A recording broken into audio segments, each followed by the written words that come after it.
Assalamualaikum warahmatullahi wabarakatuh. Para pemirsa, ada yang bertanya kepada kita gitu. Karena ya kita membuat konten tentu respon banyak ya. Ada yang langsung, ada yang melalui Romongso Channel. Itu pertanyaannya lah, kalau Yusuf Mansur tuh kan dia katanya tidak mau disebut penipu. Dia profesional. Kenapa misalnya dia nggak mengeling ke organisasi besar, katakanlah Muhammadiyah atau Nahdlatul Ulama. Muhammadiyah misalnya nih, itu minggu lalu saja Muhammadiyah mendatangani kerjasama dengan Bank BCA Syariah, itu uang kasnya gitu di BRI Syariah itu ditarik, jumlahnya nggak main-main, 13 triliun rupiah. Nah, kalau Yusuf Mansur nih benar gitu, kenapa dia tidak bergabung dengan Muhammadiyah? Ngajak Muhammadiyah bekerja sama membangun misalnya 1000 warung steak dari Aceh sampai Merauke, ya kan? Nah, di sini persoalannya Yusuf Mansurnya mungkin nggak mau dan nggak akan berani gitu. Kenapa nggak mau? Yang pertama, proses kimiawi nggak akan nyambung. Karena ada yang kayak Yusuf Mansur nih, dia ngomongannya kan ceritanya duit dari Tuhan lah. Padahal itu ada masyarakat yang menjerit dipikirnya, ya kan? Katanya duit dari Tuhan. Tentu di Muhammadiyah nggak laku duit dari Tuhan. Duit itu di antara kita aja, karena Tuhan tidak butuh duit. Tuhan hanya mengasihi kita rezeki dalam segala bentuknya. Tapi kalau soal duit dicari sendirilah. Jadi itu yang pertama. Jadi mindset itu tidak pernah sama gitu.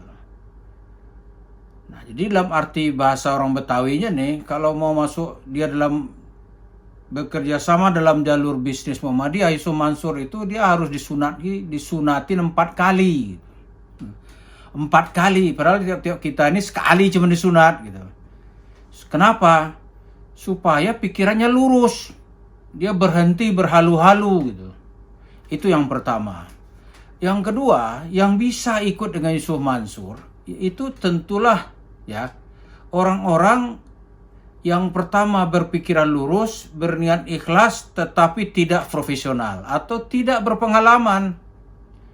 Misalnya jemaah masjid kota wisata atau di tempat-tempat lain gitu. Itu mestilah orangnya berpikiran lurus, ikhlas dia. Seperti cerita Pak Khalik ini, kita anggap dia tuh guru dan digugu gitu. Ustadz yang perlu kita jadikan guru dan tingkah lakunya digugu.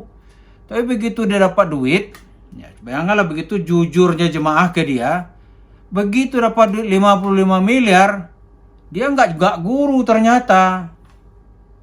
Dia itu ya seperti grupnya mafia lah gitu. Yang datang ke masjid berbaju ustadz, berbahasa agama. Setelah dapat dia kabur. Lalu yang dia kasih ke jemaahnya apa? Pertama fitnah. Di barat orang Betawi ini duit dapat, mulut orang dilempar sama dia pakai tainya gitu. Nih tai nih, duit lu udah gue bawa lari. Gitu Yusuf Mansur, dia nggak bisa dihubungi lagi. Itu satu. Jadi orang berniat ikhlas. Harus ada ikhlas ya, kalau nggak bisa itu. Karena Yusuf Mansur nggak ada modalnya. Dia modal cuap-cuap aja. Nah, yang kedua, yang dilakukan Yusuf Mansur itu adalah mestilah orang-orang ikhlas. Jujur. Tapi nggak berpengalaman. Pengalaman nggak tahu tuh mau dibikin. Kalau bisnis tuh kan harus jelas gitu. Nah, ketika itu jemaah masjid di kota wisata ini nggak perlu membahas yang detail-detail itu, kita percaya dah katanya. Toh kan ini untuk membangun rumah tahfiz. Di Yusuf Mansur menjual rumah tahfiznya untuk meyakinkan orang. Nah, kalau dia masuk ke organisasi besar seperti Muhammadiyah misalnya nih, itu ya tentu harus perusahaannya perusahaan terbuka, TBK gitu.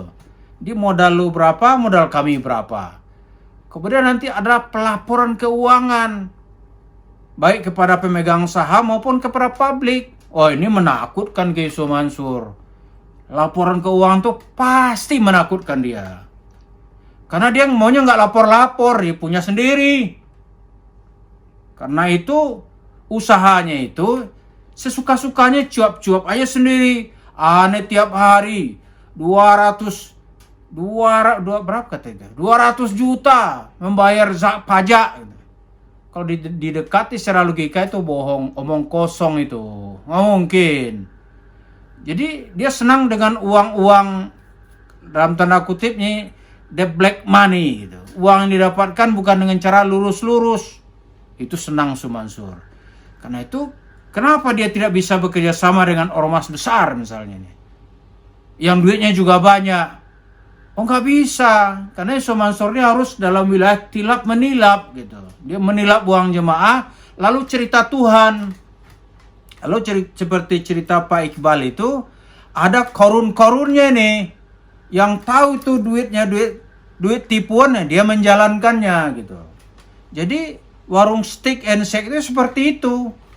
Jadi kalau dia masuk ke Muhammadiyah, ngeri dia. Karena harus ada unsur logik. Ada yang ngatakan kalau itu jemaah kita sebenarnya nggak logis. Mula-mula jemaah kita tuh nggak logis. Mula-mula ya. Setelah dia tahu ini dia dikerjain, baru dia berpikir kritis. Dulu nggak asal tahfiz Quran maju ya, itu modal kita lah untuk dunia dan akhirat. Kira gitulah. Asal dia ya usaha ini berjalan, ternyata sebenarnya tidak menjalankan itu. Nggak menjalankannya, begitu uang dapat ya sebagian dia belikan itu tanah. Maka dia kepada seorang teman yang dulu juga dia tilap, masih ada uangnya 1,5 miliar lagi. Cuma temannya nggak sampai hati gitu. Nggak sampai hati, udahlah. Mudah-mudahan ini diganti oleh Allah. Itu dia cerita, J. Aset sertifikat kita ratusan, ente boleh pilih. Ngomongnya begitu. Begitu mau diseriusin untuk modal, dia nggak mau. Itulah si Ucup gitu.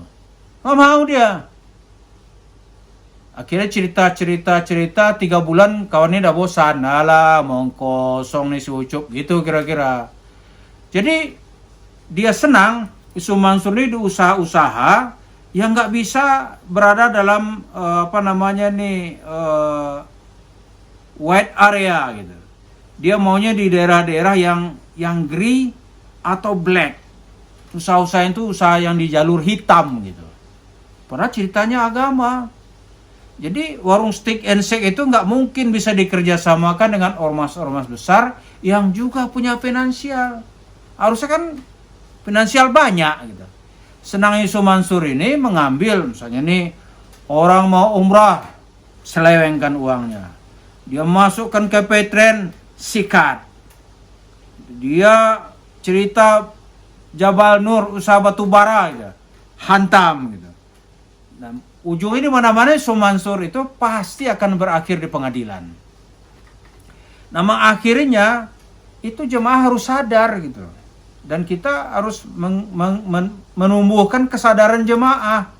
Kalau jemaah ini sadar bahwa dia ditipu terus-terus, dia harus bangkit. Di sanalah bisa mengakhiri Sumansur. Sekarang Sumansur yang sudah berakhir itu, ya raupan sedekahnya kita lihat nggak ada itu, kecuali ada 1-2 pesantren masih membuka untuk dia. Itu kita tahu pesantren itu kelakuannya mungkin sama. Gitu. Yang kedua, ya dia di mimbar-mimbar sudah teriakin orang. Maka dia sekarang menghindari citra diri sebagai ustadz, dia cukur jenggotnya, dia tampil sebagai profesional. Tapi itu juga bohong-bohongan, lihat aja nanti. Jadi itu kita lihat, kalau Sumansur itu benar, pasti diterima dengan benar gitu. Tapi karena nggak benar, maka nggak ada itu yang bisa bekerja sama dengan Sumansur, kecuali dia dan begundas-begundasnya gitu. Atau gerombolan-gerombolannya. Seperti yang disebut oleh Pak Iqbal itu. Ini nggak ada yang sama dia kecuali yang ya kalau Sumansur tuh Fir'aun gitu. Seperti yang ada korun-korunnya. Itulah sekarang yang sedang menjalankan bisnis warung steak and shake-nya. Jadi kalau orang bertanya, kenapa Muhammadiyah atau NU nggak bisa kerjasama gitu. Ya kelakuannya seperti itu. Jadi sebentar lagi ya untuk mengakhirinya sekarang tuh masyarakat sudah mulai mengakhiri. Nggak ada pengurus masjid yang berani atau mau mengidentikan dirinya bahwa dia bagian dari Yusuf Mansur. Nah, sekarang usaha-usaha realnya ini orang juga akan mengejar dan harus dikejar. Karena itu dibikin di atas penderitaan dan darah air mata para TKW dan orang-orang yang menyambung hidup dengan sulit dan berat. Dan itulah yang diperdaya oleh Yusuf Mansur beserta keluarganya dan teman-temannya. Yang sekarang di antara wujudnya itu adalah warung steak and shake. Dan tidak ada nampak tanda-tanda dia akan berbaik dengan duit-duit orang yang dia selewengkan itu. Mari kita ikuti terus di mana drama Yusuf Mansur akan berkelanjutan. Terima kasih. Assalamualaikum warahmatullahi wabarakatuh.